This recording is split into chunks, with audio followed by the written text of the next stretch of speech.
నమస్తే, welcome to Suman TV. సాధారణంగా ఈ మధ్య కాలంలో మనం చూసుకుంటే డెస్క్ జాబ్‌లు ఎక్కువగా పెరిగిపోతూ వస్తున్నాయి. కూర్చొని పనిచేసే జాబ్‌లే ఎక్కువగా ఉంటున్నాయి. దీంతో ఎక్కువసేపు కూర్చోవటం వల్ల అండ్ ఆ కూర్చునే పోస్చర్ అనేది కరెక్ట్‌గా లేకపోవటం వల్ల షోల్డర్ పెయిన్స్, నెక్ పెయిన్స్ ఇవన్నీ కూడా చాలా ఎక్కువ మంది ఫేస్ చేస్తూ వస్తున్నారు. అట్ ద సేమ్ టైమ్ ఏంటంటే డయాబెటిక్ వాళ్ళు కూడా ఎక్కువ మంది షోల్డర్ పెయిన్స్ కంప్లెయింట్ చేస్తూ ఉంటారు. సో ఇంకా ఈ షోల్డర్ పెయిన్స్‌కి రీజన్స్ ఏమై ఉంటాయి?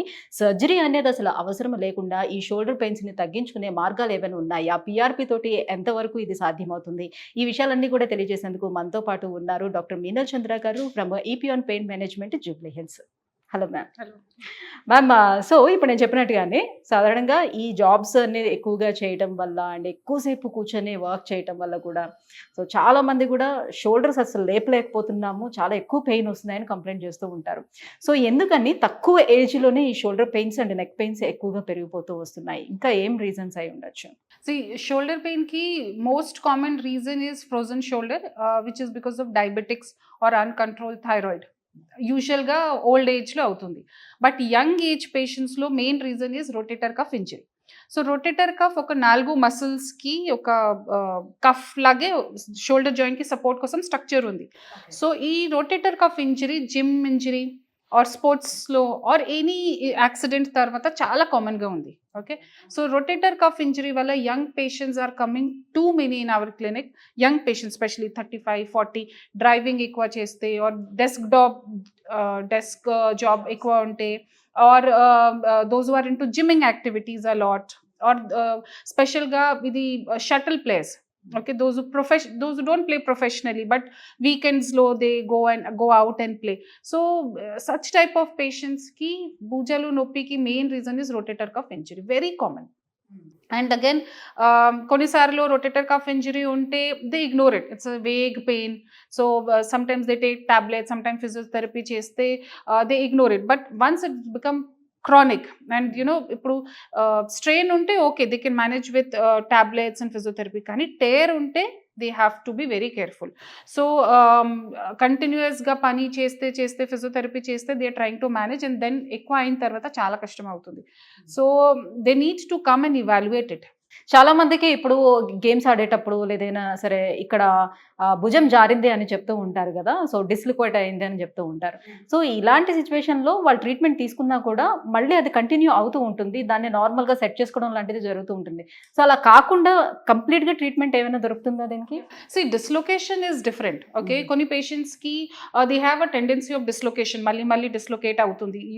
వి see a lot of players, cricket players and other ప్లేయర్స్లో డిస్లొకేషన్కి టెండెన్సీ ఉంది because their labrum and their muscles or ligaments supporting the joint is not strong. Okay, so ఒకసారి డిస్లొకేట్ అయిన తర్వాత they learn how to relocate it. Okay, so that is different. కానీ ఇది మళ్ళీ నొప్పి ఉంటే that is majorly because of any ligament injury or in young patients or in old age it's because of cartilage loss in the joint or because of frozen shoulder or because of any damage into the joint.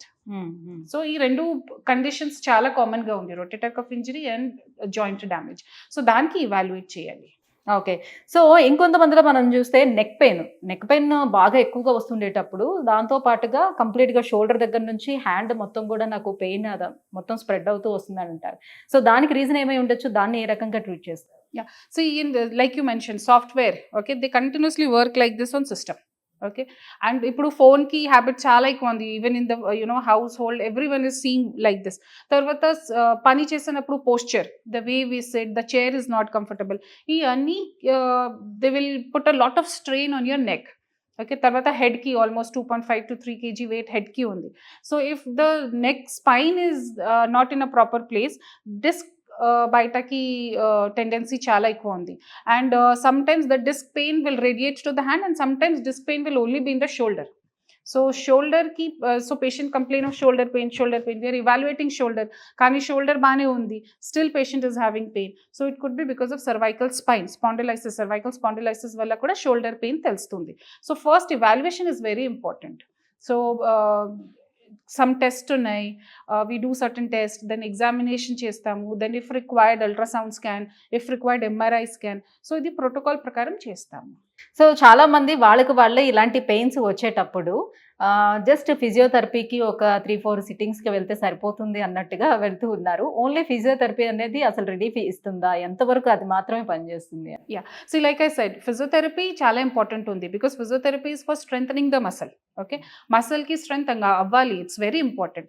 But కొంచెం tendinosis ఉంటే or just acute spasm ఉంటే physiotherapy మంచిగా work అవుతుంది. Sometimes 4-5 సెషన్స్లో work అవుతుంది.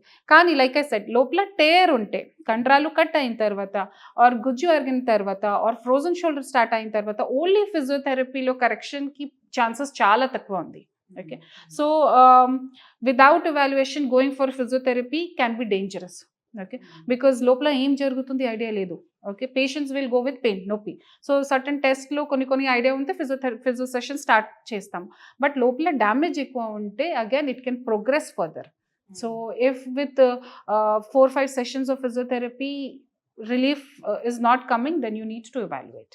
So ఎంత advanced treatments మనకి available వచ్చినా surgery is surgery, right? So surgery చేసుకున్న తర్వాత అది చాలా మందికి సెట్ అవ్వచ్చు, కొంతమందికి మళ్ళీ ఇన్ఫెక్ట్ అవ్వచ్చు, సో ఎక్కువ టైం కూడా తీసుకోవచ్చు. ఇవన్నీ జరుగుతాయనే ఉద్దేశంతో చాలా మంది భయపడుతూ ఉంటారు సర్జరీ వరకు వెళ్ళడానికి. దానికి ఆల్టర్నేట్గా పిఆర్పి అని తీసుకొచ్చారు. ఇది ఎంతవరకు వీళ్ళకి యూజ్ అవుతుంది?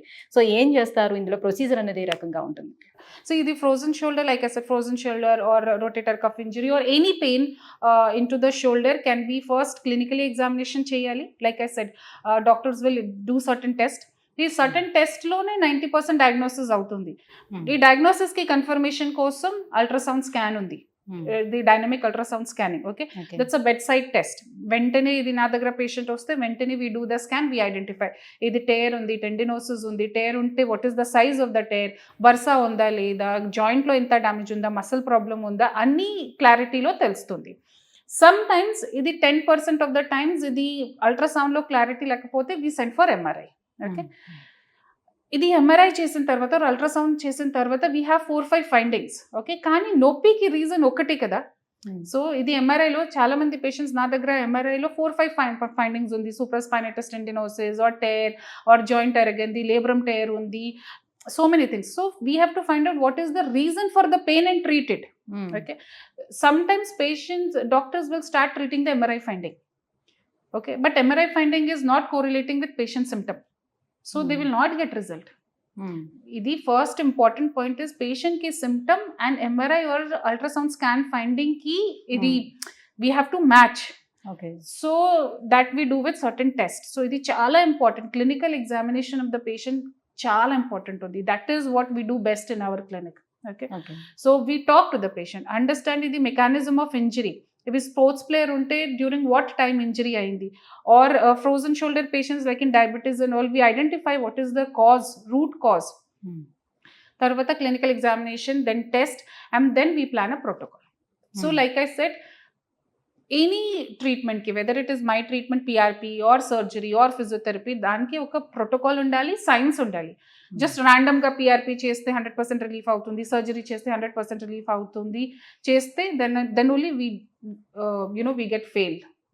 సో ప్రాపర్గా ఏ పేషెంట్కి what is the requirement, okay, దాని ప్రకారం ప్రోటోకాల్ ప్రిపేర్ చేస్తాము. సో నా దగ్గర 99% ఆఫ్ ద టైం పేషెంట్స్కి సర్జరీకి అవసరమే లేదు. Just non-surgical treatment, and PRP the wonderful treatment. PRP means it's a natural way. Growth factors unnai. This growth factors we are injecting. It's a non-surgical treatment. Injections are, and we are injecting under machine. ఇది అల్ట్రాసౌండ్లో చూస్తూ ఏ ప్లేస్లో problem ఉందో injections ద్వారా inject చేస్తాము. పేషెంట్స్కి problem ఏం ఉండదు. He can go back home, he can drive back, he can go back to office, వెంటనే రిజల్ట్ అవుతుంది. వెంటనే he can do all his activities and followed by physiotherapy కూడా చాలా ఇంపార్టెంట్ ఉంది. So it's a protocol. Okay, sports ప్లేయర్కి protocol వేరే ఉంది, old age పేషెంట్స్కి ప్రోటోకాల్ వేరే ఉంది, జనరల్ సాఫ్ట్వేర్ ఎంప్లాయీస్కి వేరే ఉంది, హౌస్ వైఫ్స్కి ప్రోటోకాల్ వేరే ఉంది. సో దాని ప్రకారం we have to give them treatment, exercises, life style modification. ఒక ఇంపార్టెంట్ పాయింట్ చెప్తాను. ఫర్ ఎగ్జాంపుల్, ఒక హౌస్ వైఫ్ 40-45 ఇయర్ ఫీమేల్కి షోల్డర్ నొప్పి ఉంటే ఐ టెల్ హర్, స్కానింగ్లో చూస్తాను ఎంత ప్రాబ్లం ఉందో, ట్రీట్మెంట్ చేస్తాము, ఎక్సర్సైజ్ కూడా we tell them and they will do. But cooking చేసినప్పుడు కుక్కర్ లిఫ్ట్ చేస్తారు కదా, cooker is a daily activity that they do. ఇది కుక్కర్కి వెయిట్ చాలా ఎక్కువ ఉంది, that is damaging your joint. So when I tell them that avoid lifting cooker or ఇప్పుడు vessel heavy vessel lift avoid చేయాలి. So they get astonished. ఇది నా పని daily ఇదే కదా madam, how can I stop it? But they have to do lifestyle modification. Okay. So it is very important that ప్రతి patient కి daily activities so ప్రకారం అంటే అందరికీ కలిపి ఒకేలాగా ట్రీట్మెంట్ కాకుండా సో Yeah. వాళ్ళు ఏ పని చేస్తున్నారో దానికి తగ్గ Corrections, ట్రీట్మెంట్ yeah. అనేది ఉంటుంది. Yeah. Right. Thank you ma'am, thank you so much. So ఇప్పుడు neck and shoulder pains regular గా వచ్చే వాళ్ళకి అసలు పిఆర్పి తోటి ఎలాంటి ట్రీట్మెంట్ చేస్తారు, ప్రొసీజర్ అంతా ఎలా నడుస్తుంది, ఇవన్నీ విషయాలను తెలియజేసినందుకు thank you so much. Thank you.